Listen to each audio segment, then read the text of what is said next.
people like me. You need people like me so you can point your fingers and say, that's the bad guy. That's the bad guy. That's the bad guy. That's the bad guy. That's the bad guy.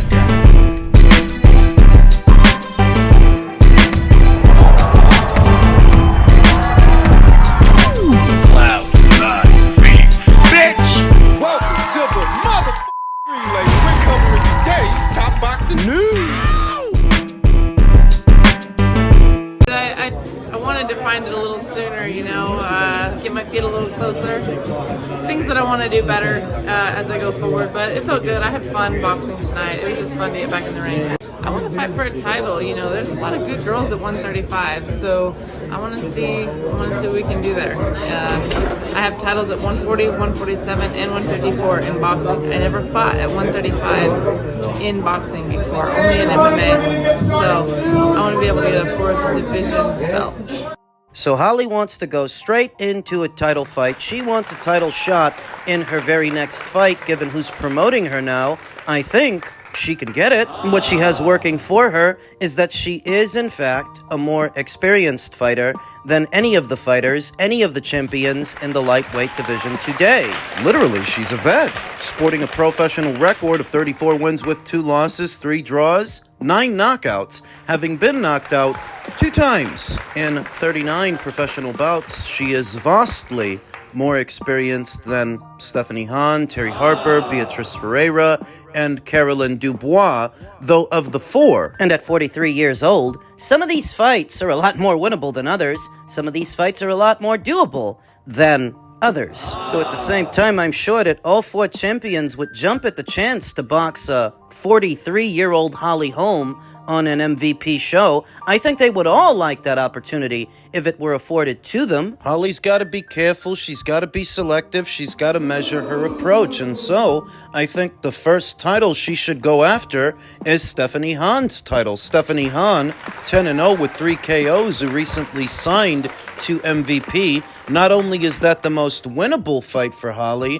it's also the most doable because they're fighting under the same banner. Holly Holm would have 1 or 2 advantages over Stephanie Hahn, experience being the most obvious one. The style of the fight would be the other. Holly's a slickster, an outside fighter, and a southpaw. She brings more to the table than Stephanie has had the chance to experience in her young boxing career of just 10 professional fights. Stephanie recently got called out by Beatrice Ferreira in Beatrice's last fight, a unification match. But if you're Stephanie, what fight makes more sense to you? Rolling the dice with Beatrice or taking on a 43-year-old Holly Holm? The answer is obvious. Come on. That's the fight I expect Holly Holm to be in next. I expect MVP to put that together for sometime in the fall or winter months, and the way the fight would go, not that different from yesterday's fight. Stephanie's a bit more fundamentally sound than, say, Yolanda Vega, but not by that much. Holly's gonna move around, use the jab, shake and bake her, smother in spots and throw combinations in spots, alternate. She would do to Stephanie what she just did to Yolanda. She'd beat her on points. Yeah, maybe it would be a smidge more difficult than the Yolanda Vega fight, just a smidge. But I see Holly Holm winning that fight. I even see Holly Holm winning a Terry Harper fight. So, Terry Harper's last fight with Natalie Zimmerman. And while Terry won a lopsided affair, oddly enough, I wasn't impressed. She won the fight, just not in the fashion I felt she should. Given the experiences that she has had, I feel like she should have been able to put Natalie Zimmerman away. Natalie Zimmerman, nowhere near as tricky a target as a Holly Holm, a lot more stationary and a lot less experienced. Cross-comparing their last outings, I feel that Holly Holm fought a better fighter in her last fight than Terry fought in her last fight.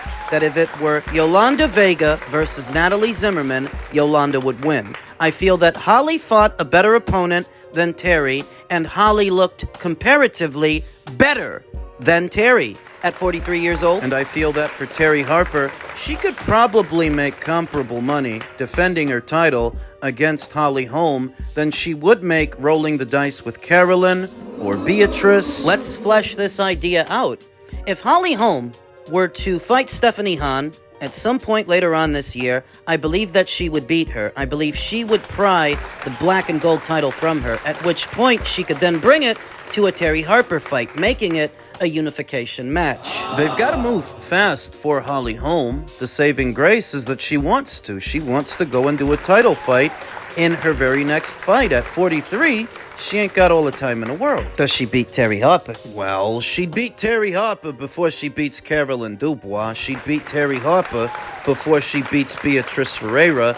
And based on what I saw yesterday, I was a hell of a lot more impressed with Holly than I was with Terry in Terry's last fight. There's a chance that Holly Holm could beat Terry. I mean, she's one of the few fighters in the lightweight division that's actually more experienced under the hot lights than Terry. Transatlantic fight. United Kingdom versus the United States. Most valuable promotions would know how to promote it. Yesterday was only the beginning. Holly Holm stands a good chance of becoming a champion before she retires for the second time. Maybe even a unified champion if she can get Terry Harper in the ring. I like her chances. In men's welterweight news, you may have heard earlier today that Brian Norman versus Devin Haney will headline a Riyadh season show in November. His Excellency Turkey LL Sheikh has hinted at putting together a supercard in November. Now, that card may have its main event. LL Sheikh announced on X that undefeated WBO welterweight champion Brian Gortex will defend his title against undefeated former two-weight world champion Heaven Daney on a Riyadh season card. The date and venue will be announced at a later date. Why is Devin doing this? Because Devin wants to die! Norman, 28-0 with 22 KOs, is coming off a knockout of the year contender against Jin Suzuki on June 19th in Japan. The hard-hitting welterweight from Georgia dropped Suzuki twice in the first round before dropping him once more with a devastating left hook in the fifth. Crawford. To earn the victory in enemy territory and the second defense of his brown belt, Norman is the ring's number one ranked welterweight. Unified IBF and WBA champion Jaron Ennis also holds the ring belt, though he announced that he's moving up to junior middle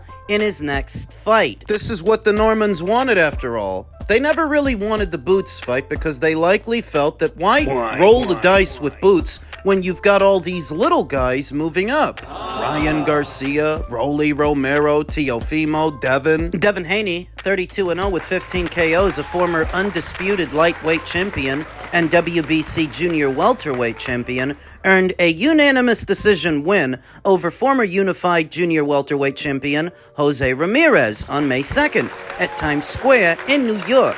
Haney will be in his first fight at welter when he faces Norman. Not exactly. The fight with Jose was within the welterweight limit. It's just that this is the first time Devin will be facing a bona fide welterweight. A true welterweight. It wasn't looking good for this fight in the past week. Things have been getting very spicy between Team Haney and Team Norman, the fighters as fathers. They were on the Boxing Voice arguing with each other. I believe they were on Coach Malachi's show, also arguing with each other. Adrian Clark, who manages Brian Norman, he said that the fight was off. Why did he say that? Why does it matter? The official word from Turkey LL Sheikh is that he's paying for it. He's going to put it together. It's going to go down in the fall. So here we are. I think Brian wins. I think that Devin Haney's performance in Times Square was so bad that he created a desperate situation for himself, not simply because Ryan Garcia lost and now the rematch is off, but because who'd want to fight him? Who needs him? Mario Barrios doesn't. Pacquiao doesn't. They have each other, and Rolly's got them. Tio's retarded. To continue to make the kind of money that he wants to make, Devin has to take on a dangerous opponent. Devin has to roll the dice. Enter Brian Norman. You know, Top Rank, they got their own situation right now. They're not going to overpay Devin. Matchroom isn't going to overpay Devin. Turkey is willing to, but for a price. Because this is going to cost you. Brian Norman really lucked out. Yeah. Top Rank's nebulous broadcast situation has created so many questions that we didn't know when Brian would fight again or where. But now we have an answer, and I'm sure that Top Rank would be more than willing to loan him out to one of Turkey's shows, and all they have to do is sit back and collect their cut at no expense to them, while they work out a deal with a new broadcaster or broadcasters. This is how they can help to keep their fighters active. Rent them out to Turkey whenever he's interested. Must have seen what Brian Norman did to Jin Sasaki all the way out there in Japan. Now I guess he wants to bring him to Saudi. We'll see where the show lands. LL Sheik also named Virgil Ortiz versus Ennis, Mabili versus Lester Martinez, Moses Itelma versus Martin Bacoli, and Andy Cruz versus William Zepeda as fights he was hoping to put together in November during a roundtable interview with the Ring's Mike Coppinger, Rick Reno, and Ish Inson. But I said it in my previous video that as good as many of those fights are, they don't have much chance of happening for various reasons. This one, however, this one could. I think a lot of people are going to give the edge to Brian Norman going in because he's a full-fledged welterweight, because Devin was not a big puncher at 135 or 140, certainly not now at 147. His performance against Jose Ramirez, that also counts against him, that if you had to treat that guy like he's got the bubonic plague, you had to play keep away with him for 36 minutes, that may not work against Brian Norman. He's fresher, he's younger, he punches harder, his star is ascending, he's got a chip on his shoulder. So then why is Devin fighting him? Money! Turkey's likely going to give him a lot of money to do it, and it is a chance for Devin Haney to become a 3-weight world champion. He's been a champion at 135, again at 140, now at 147. If he beats Brian, he can do that and achieve some kind of redemption for his last 2 fights. Money! Getting beat up by Ryan Garcia, then stinking out Times Square with Jose Ramirez after that. Money! Why is Brian fighting Devin? Because Devin hits like a girl, so there's not much chance of Devin knocking out Brian. He's not under threat of being knocked out. At the same time, Devin does have more of a profile than anybody that Brian has fought so far. That if Brian goes in there and does to Devin what he did to Jin Sasaki, that will be a nice feather in his cap, and of course, money. Brian stands to make a lot of money boxing in one of Turkey's shows, more than he's made anywhere else. Money! If you had to be that careful with Jose Ramirez to where you didn't want to take a chance to put together more than 1 or 2 punches at a time, I don't know how you're going to fight Brian Norman. I don't know what the strategy is going to be. For Brian, he has to do to Devin what he did to Giovanni Santillan. He's got to barrel forward and go through him. Overpower him. Turkey LL Sheik said that they can no longer support any Tom and Jerry fights. And I feel like you'd have to be naive to think he was just talking about William Skull. He may have also been talking about Devin. Thus, if these 2 guys fight, and Devin spends the better portion of this fight staying away from Brian, they may not reward him for it, like they did in Times Square. Could backfire this time. Desperate times call for desperate measures. For the Haneys to make money now, For them to be facing Brian Norman of all people after looking like that with Jose, they must be desperate. Brian's got to do to Devin what he did to Giovanni Santillan and what he did to Derek Cuevas. He's got to come forward, let his hands go, and bully the smaller fighter. Bully Devin Haney. I think that he can. He will. Boxing needs more Brian Normans than it does Devin Haney's anyway. It needs more action fighters and knockout merchants, more than it needs Mayweather wannabes like Devin. We'll talk more about the fight as more details become available. Elsewhere in the world of boxing, the world is still reacting to Jake Paul's unanimous decision win over Julio Cesar Chavez. FTTV Boxing says Jake Paul's latest quote-unquote fight looked more like a scripted show than real competition. Meanwhile, real fighters risk it all and get ignored. Ignored by who? And the new joke, they actually ranked Jake Paul. After this, Pierce Morgan, who had a verbal sparring session with Jake on his show before this weekend's fight, said, breaking, I had a better fight with Jake Paul on Thursday than the unwatchable farce that took place tonight. The guy's lining his pockets with buckets of cash, but he's killing boxing with this boring, staged bullshit against older fighters that are way past their prime. You're blaming Jake for boxing's decline? You think he's what's wrong with it, and he's the one killing boxing. Virgil Ortiz put in his 2 cents. Jake Paul is scamming the entire world with his circus fights, selling them as real fights. But the entire world continues to eat it all up, and then have the nerve to be disappointed because the circus fights they pay to watch aren't real. He is single-handedly destroying the sport, and everyone else is enabling it. You guys are going to continue covering and watching the circuses, hoping for the umpteenth time